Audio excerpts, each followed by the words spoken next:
Hello students, welcome to my YouTube channel. और देखिए question आपके सामने, कॉम्प्लेक्स वेरिएबल डिफरेंशिएशन यानी यूनिट नंबर 4 की बात कर रहे हैं। क्या कह रहा है? So that the function is harmonic, और फिर कह रहा है and find the corresponding analytic function, यानी एफ जेड क्या होगा ये भी बताइए। तो कैसे प्रोसीड करेंगे इसे देखिए। पहले दिया जो है उसे लिख लीजिए। गिवन क्या है? u is equal to x Q minus 3x y square, ये u दिया। कह रहा है कि हार्मोनिक दिखाइए।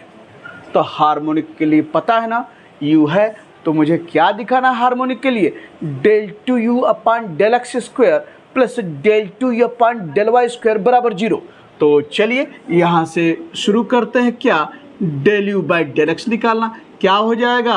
ई एक्स क्यू का 3x स्क्वायर, और इसका ई एक्स के रिस्पेक्ट में करेंगे क्या आएगा? 3y square. ये del u by del x. और फिर निकालिए क्या? Del two u upon del x square, यानी ई एक्स के रिस्पेक्ट में एक बार और पार्शियल डिफरेंशिएट करना है। तो ये 3x स्क्वायर है ना, एक बार और डिफरेंशिएट करना है तो क्या होगा? 2x, यानी क्या हुआ? 6x आपका। और जब ये x के रिस्पेक्ट करेंगे तो ये 0 हो गया, बिकॉज इट इज कांस्टेंट। तो ये आपका आ गया del two u upon del x square बराबर 6x, इक्वेशन नंबर 1। और फिर निकालिए क्या यहाँ से? Del u upon del y, और del u upon del y यह 0, और इसको y के रिस्पेक्ट में करेंगे तो वाई स्क्वायर का 2y, तो क्या आया? Minus 6xy। और फिर क्या करना है? Del two u upon del y square, यानी y के रिस्पेक्ट में करेंगे तो कांस्टेंट क्या हुआ? Minus 6x। तो y का y के रिस्पेक्ट 1, तो माइनस 6x ये हो गया। और यह है इक्वेशन नंबर 2। अब क्या करेंगे? दोनों इक्वेशन को जोड़ देंगे। They are adding equations 1 and 2, adding equations 1 and 2। तो क्या हुआ? Del two u upon del x square plus del two u upon del y square. और जब जोड़ेंगे देखिए, प्लस 6x माइनस 6x बराबर क्या आया? 0। तो ये आपका रिजल्ट आ गया। तो क्या निष्कर्ष निकला? देयरफॉर आपका जो है क्या है कि the function, so that the function आपका क्या है? हार्मोनिक है। देयरफॉर लिख सकते हैं कि द फंक्शन इज हार्मोनिक। ठीक, पहला पार्ट हो गया। अब दूसरा पार्ट कर रहा है find the corresponding analytic function. Analytic function यानी एफ जेड कंस्ट्रक्ट कीजिए, क्या होगा? और आप जानते हैं कि एफ जेड बराबर क्या होता है? u प्लस आई भी आप जानते हैं। और आपको यहाँ u तो आपके पास है लेकिन भी नहीं है, तो इसको कंस्ट्रक्ट करने के लिए पहले क्या निकालना पड़ेगा? भी निकालना पड़ेगा। तो चलिए भी निकालते हैं। तो यहाँ लिखेंगे टू फाइंड, यानी यहाँ पर पहले भी जो है निकालने के लिए आप क्या है कि सिंस डी भी बराबर क्या है? Del v by del x d x अब plus del v by del y d y, आप जानते हैं यही था ना आपका डी भी। तो देयरफॉर क्या हो जाएगा? डी भी बराबर del v by del x. अब del v by del x और del v by del y, यह तो आपको पता नहीं है। पता तो आपको यहाँ पर u दिया है, तो del u by del x और डेल यू बाई डेल। तो जब नहीं पता है तो कैसे हम प्रोसीड करेंगे? By using CR equations. तो CR इक्वेशंस यानी काची-रीमान इक्वेशंस आप जानते हैं, वह क्या है? काची-रीमान इक्वेशन। तो वहाँ पर आप पता है ना कि काची-रीमान इक्वेशन क्या होता है? यानी यहाँ मैं लिखूँ CR इक्वेशंस, यही ना होता है कि del u by del x बराबर del v upon del y, and del v by del x बराबर क्या होता है? Minus del u upon del y. तो यूजिंग CR इक्वेशन, तो del v by del x है, तो क्या लिखेंगे यहाँ पर?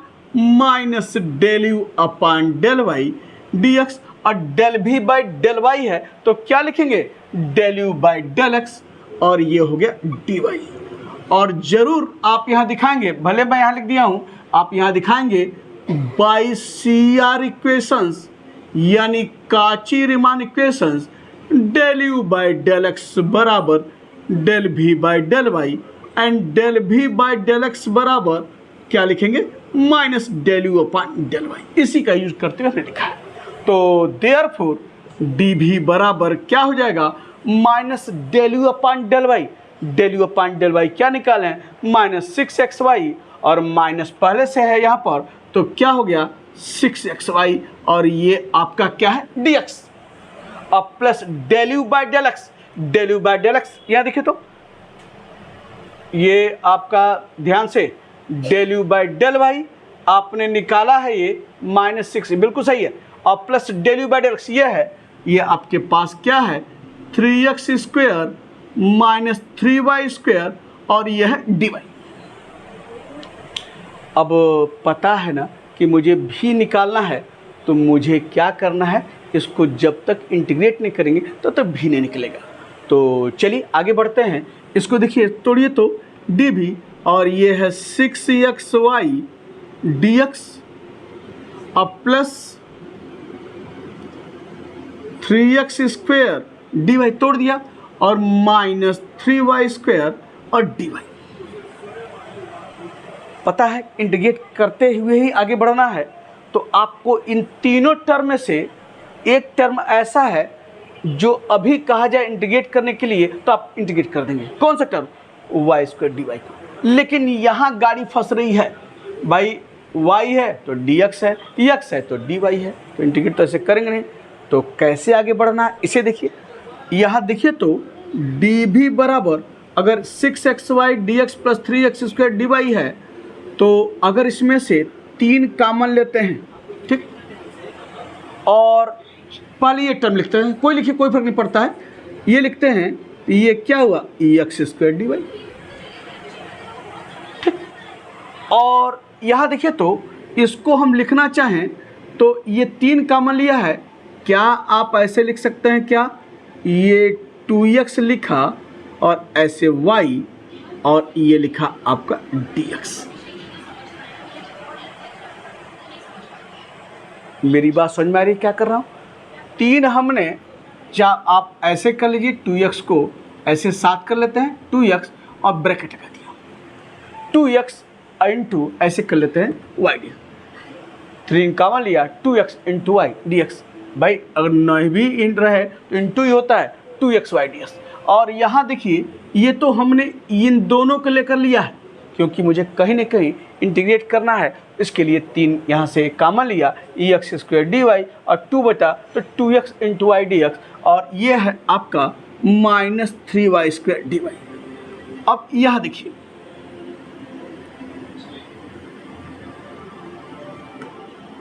देखिए तो dv बराबर 3, थोड़ा इस पर नजर दौड़ाइए तो x स्क्वायर dy है अब प्लस 2xy dx है। देखिए क्या किसी का ये डिफरेंशिएशन है क्या, बिल्कुल है, किसका d of x square y का। कैसे, दो फंक्शन के प्रोडक्ट का डिफरेंशिएशन, x स्क्वायर को छोड़ेंगे y को डिफरेंशिएट करेंगे dy अब प्लस y को छोड़ेंगे तो x स्क्वायर क्या 2x अब क्या होगा y को छोड़ा तो 2xy और 2x dx ये आपके सामने है, यानी x स्क्वायर को छोड़ा y को डिफरेंशिएट किया dy अब प्लस आपने क्या किया y को छोड़ा x स्क्वायर करेंगे क्या 2x dx आपका दिख रहा है, नहीं दिख रहा है 2x dx। तो यह किसका डिफरेंशिएशन हुआ x स्क्वायर y का। तो दो फंक्शन के प्रोडक्ट का डिफरेंशिएशन, एक को छोड़ा x स्क्वायर y को डिफरेंशिएट किया dy और फिर क्या किया आपने y को छोड़ा x स्क्वायर करेंगे क्या 2x dx यहाँ देखिए क्या फर्क पड़ता है और यह आपका है माइनस 3y स्क्वायर dy। अब इंटीग्रेट कर लीजिए,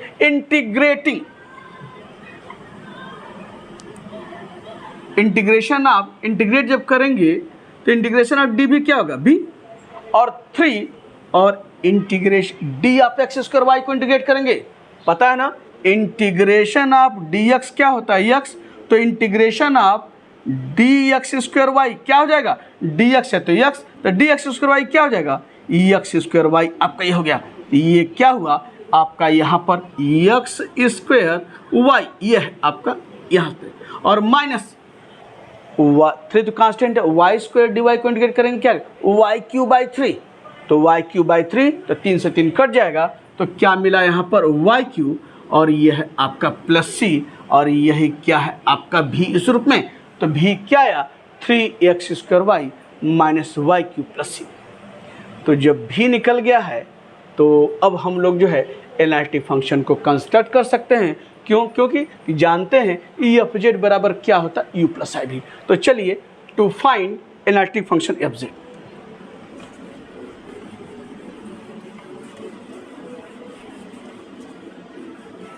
अब इसको मिटा दें क्योंकि भी की ज़रूरत है, और भी मिल गया है और भी यहाँ इस्तेमाल कर लेंगे।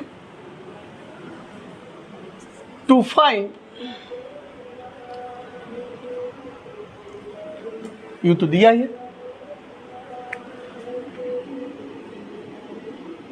टू फाइंड एनालिटिक फंक्शन क्या है, एफ जेड, और क्या है आप जानते हैं कि सिंस एफ जेड बराबर क्या होता है, यू प्लस आई भी, ये निकालना है। तो चलिए मान रखिए एफ जेड, यू कितना भैया जी, x Q minus 3x y square, और प्लस आई भी कितना लिख लीजिए, ये आपके सामने है 3x square y minus y q plus c. और पर जानते हैं ना, जब भी एनालिटिक फंक्शन निकालेंगे किसके टर्म निकालेंगे, जेड के टर्म निकालेंगे, और जेड बराबर क्या होता है, ई एक्स प्लस आई वाई, आप जानते हैं। तो चलिए पहले हम क्या करें, इस ब्रैकेट को तोड़िए इस ब्रैकेट को, तो इस ब्रैकेट तोड़िए तो क्या आएगा, एफ जेड बराबर यह आपका हो गया क्या, x Q minus 3x y square plus ये हो गया ऐसे 3x स्क्वायर, और ऐसे लिख लिए आई 3x स्क्वायर वाई और माइनस आई वाई क्यू और प्लस आई सी। अब देखिए, जब मैंने बताया है इसके पहले वीडियो में भी कि यहाँ जो कांस्टेंट टर्म है उसको मत डिस्टर्ब कीजिए, वो किनारे जो है किनारे बने रहने दीजिए। यहाँ पर कांस्टेंट टर्म क्या है, आई सी है, तो इसको मत डिस्टर्ब कीजिए। बाकी पर जो है देखिए कैसे काम करते हैं, यानी जितने टर्म दिख रहे हैं आपको, देखिए क्यूब है, यहाँ क्यूब है, तो जेड के टर्म लिखना है, और जेड बराबर एक्स प्लस आई वाई होता है, तो कहीं ना कहीं एक क्यूब का फॉर्म बनना चाहिए। आप एक आइडिया दिमाग में बनना चाहिए कि भैया ये भी क्यूब है, ये भी क्यूब है, तो कहीं जेड के टर्म लिखना है, और जेड यानी यह हम कब आएगा, जब एक्स प्लस आई वाई का क्यूब रहे, तभी तो आप उसके जेड के टर्म लिख पाएंगे। तो कहीं ना कहीं क्यूब का रूप देगा, अभी तो नहीं दे रहा है लेकिन देगा, थोड़ा सा कुछ 2 कदम और आगे बढ़िए तो क्या हो जाएगा, यहाँ पर एफ जेड बराबर एक्स क्यू, इसे देखिए, और यह आपका है माइनस 3x वाई स्क्वायर, तो आप इसको ऐसे लिख सकते हैं क्या, प्लस 3x और ये आई वाई का स्क्वायर लिख सकते हैं, क्योंकि इसको तोड़ेंगे आई स्क्वायर वाई स्क्वायर, और आई स्क्वायर क्या होता है -1 यहाँ पर, तो हम यहाँ प्लस करते आई वाई स्क्वायर लिखेंगे। और थोड़ा इसको देखिए तो ऐसे लिख लीजिए 3x स्क्वायर, और ये है आपका क्या, आई वाई, ऐसे लिख लीजिए 3x स्क्वायर, और ये आई वाई लिख लिया, और ये माइनस आई वाई क्यूब है। थोड़ा ध्यान दीजिए, मैं एक टर्म लिख रहा हूँ, इसको मैं लिख रहा हूँ क्या, आई वाई का होल क्यूब, माइनस आई वाई क्यूब को हम क्या लिखे हैं, प्लस आई वाई का होल क्यूब। कैसे, इधर देखिए, आई वाई का होल क्यूब बराबर लिख सकते हैं क्या, आई क्यूब वाई क्यूब, और आई स्क्वायर, इसको आई क्यूब क्या लिख सकते हैं, आई स्क्वायर इंटू आई वाई क्यूब, और आई स्क्वायर क्या होता है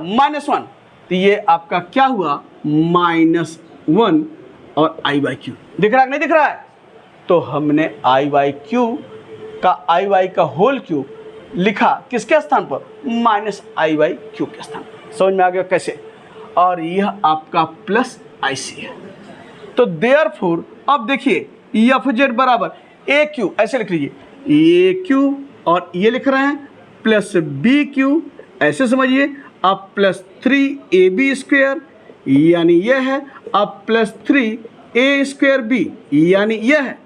यानी आप जानते हैं ना कि a प्लस बी का होल क्यूब क्या होता है, a³ plus b³ plus 3a²b और क्या है प्लस 3ab²।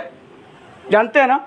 तो अगर इसको a मान लें, इसको b मान लें, तो a³ plus b³ plus 3ab², ये देखिए, चाहे ये लिखिए कोई दिक्कत नहीं है, 3ab² और प्लस 3a² और क्या है b आपका इस रूप में। तो क्या बना ये आपका, यह आपका क्या हुआ, x प्लस आई वाई का होल क्यों हुआ कि नहीं हुआ।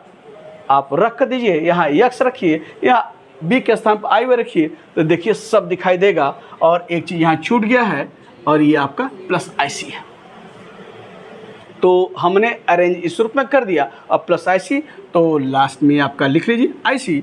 और देयरफॉर FZ बराबर x प्लस आई वाई किसके बराबर होता है, Z जानते हैं। तो क्या हुआ, ZQ प्लस IC, यही आपका क्या हुआ एनालिटिक फंक्शन FZ।